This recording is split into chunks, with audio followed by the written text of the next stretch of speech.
Hello everyone, welcome to this session. इस session में हम Indian economy, Indian financial system का चैप्टर 15 जो कि मॉड्यूल बी में है, थियरीज ऑफ इंटरेस्ट, उसके बहुत इंपॉर्टेंट जो टॉपिक है उसे पढ़ने वाले हैं। Effect of monetary policy and fiscal policy on ISLM curve. तो पिछले सेशन में हम ऑलरेडी देख चुके हैं कि आईएसएलएम कर्व होता क्या है, आईएस कर्व क्या है, एलएम कर्व क्या है। अब इन दोनों को हम कंबाइन करके आईएसएलएम कर्व को डिराइव करेंगे एंड इसके साथ साथ we will see what are the effects of fiscal and monetary policy on this. ठीक है, तो before moving on let me remind you that if you are preparing for the JAP 2024 exam, the best and the quickest way to qualify that is to be part of a master course. We are providing all the four components JAP के जो हैं IAIFS, PPB, RBWM, AFM चारों ही हम provide कर रहे हैं 4-in-1 master course में, या फिर if you want individual components you can avail that also. ठीक है, आपका लेट्स से IAIFS, RBWM रुका हुआ है तो you can avail that individually also.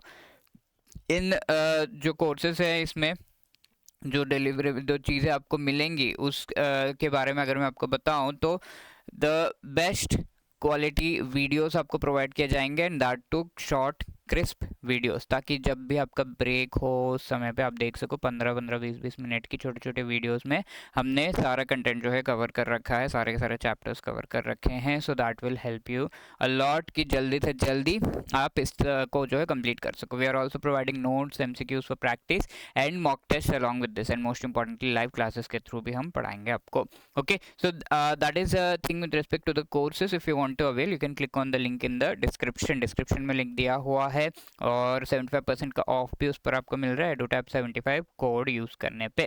Okay, and let me also tell you कि ये जो सेशन है this is part of the free online classes for the JAIIB exam, जहाँ पर पीपीबी की क्लासेस आपकी हो रही हैं मंडे एंड थर्सडे को, ट्यूसडे एंड फ्राइडे को एफएम की classes and Wednesday and Saturday को आईआईएफएस की क्लासेस हो रही हैं। ओके, 7 PM को ये क्लासेस आपको अवेलेबल हो जाती हैं and you can be part of this. यहाँ पर बहुत ही अच्छे से एक टॉपिक को एक्सप्लेन किया जाता है एंड उसके उससे रिलेटेड को एमसीक्यूज को कराया जाता है, ताकि एग्जाम में कैसे एमसीक्यूज आ रहे हैं उनका एक आइडिया आपको लग सके। ओके, तो first of all we are talking about the ISLM curve.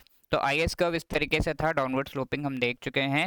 I hope you have seen the previous session, if not आप प्रीवियस सेशन को ज़रूर देखिएगा जहाँ पर आईएस कर्व, एलएम कर्व कैसे डिराइव करना है वो भी हम देख चुके हैं। एलएम कर्व यहाँ पर अगर हम देखें तो अपवर्ड स्लोपिंग था, और इन दोनों में इन दोनों को मुझे कंबाइन करना है क्योंकि आईएस कर्व अलग है, एलएम कर्व अलग है, इनको कंबाइन करना है।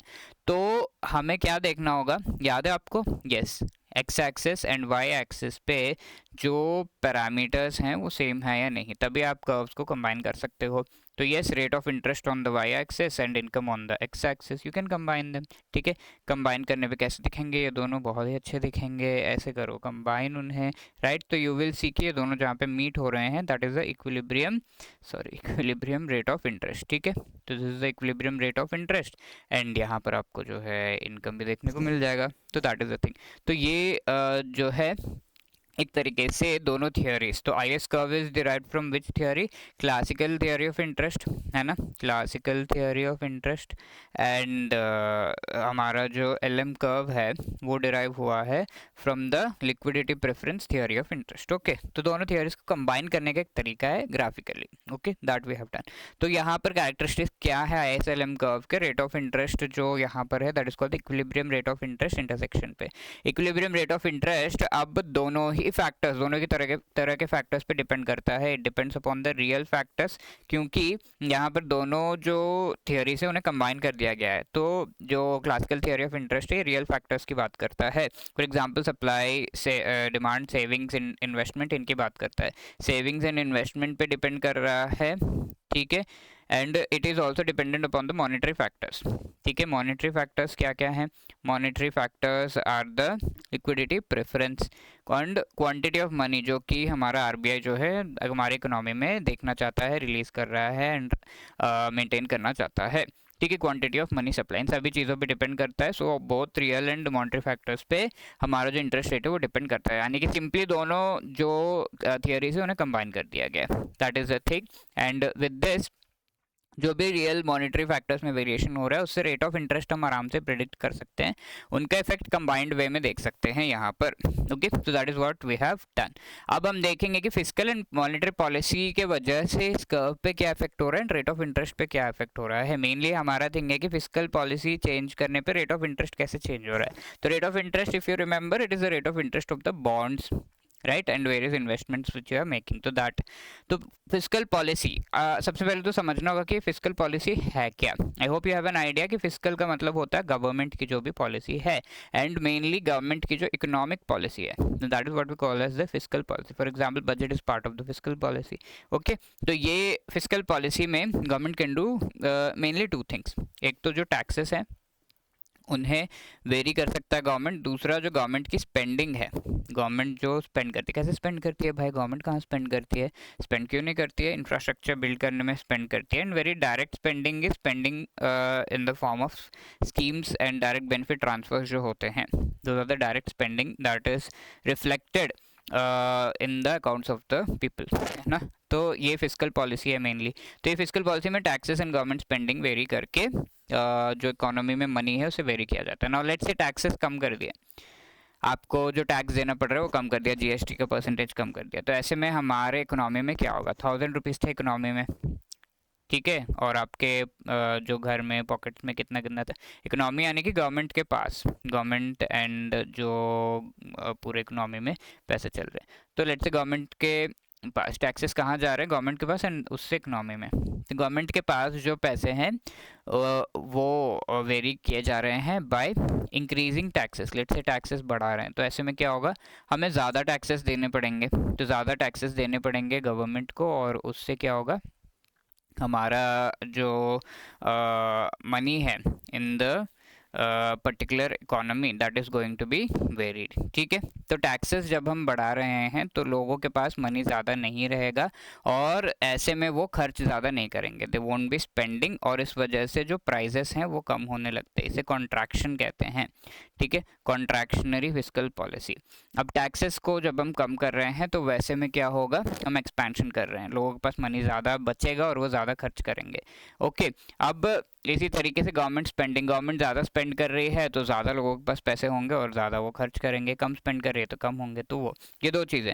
तो इफेक्ट क्या क्या है, तो सबसे पहले हमें ये जानना होगा कि फिस्कल पॉलिसी में चेंजेस किस पर्टिकुलर कर्व को इफेक्ट करेंगे।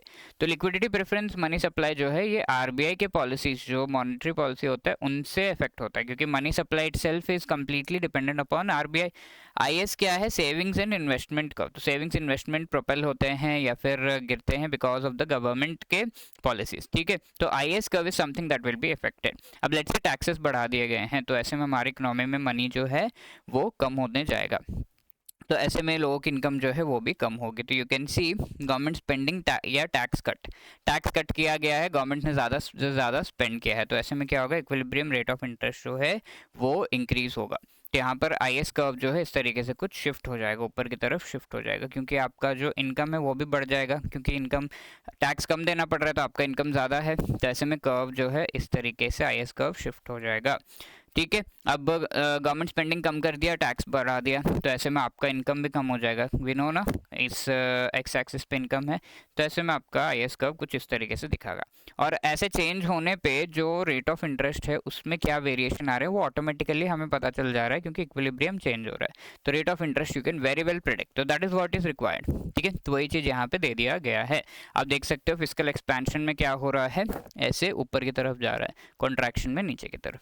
Same thing happens with the monetary policy. Monetary policy क्या है, रिजर्व बैंक ऑफ इंडिया जो पॉलिसी करती है, ठीक है, मेनली रेपो रेट को वेरी करती है, एंड उससे क्या होता है, इंटरेस्ट रेट जो है कम कर दिया तो लोन्स जो लोग लेंगे वो भी ज़्यादा होंगे। तो जब मॉनेटरी पॉलिसी में इंटरेस्ट रेट या मनी सप्लाई हम कह सकते हैं बढ़ा दिया, लेट्स से ये मनी सप्लाई जो है इस तरीके से बढ़ा दिया, तो जब ये ऐसे बढ़ा दिया जाता है इन द इकोनॉमी उसे एक्सपेंशन कहते हैं, जब ये कम कर दिया जाता है उसे कॉन्ट्रैक्शन कहते हैं। Okay, so that is a simple thing, and ये एलएम कर्व को इफेक्ट करेगा। What are the effects, expansionary monetary policy में ये डाउन एंड राइट जो है एलएम कर्व को मूव कर देता है। तो एक्सपेंशन में क्या हो रहा है, एक्सपेंशन में वी नो कि लोगों के पास जो इनकम है that is going to increase, तो ये राइट साइड इस तरीके से मूव होगा।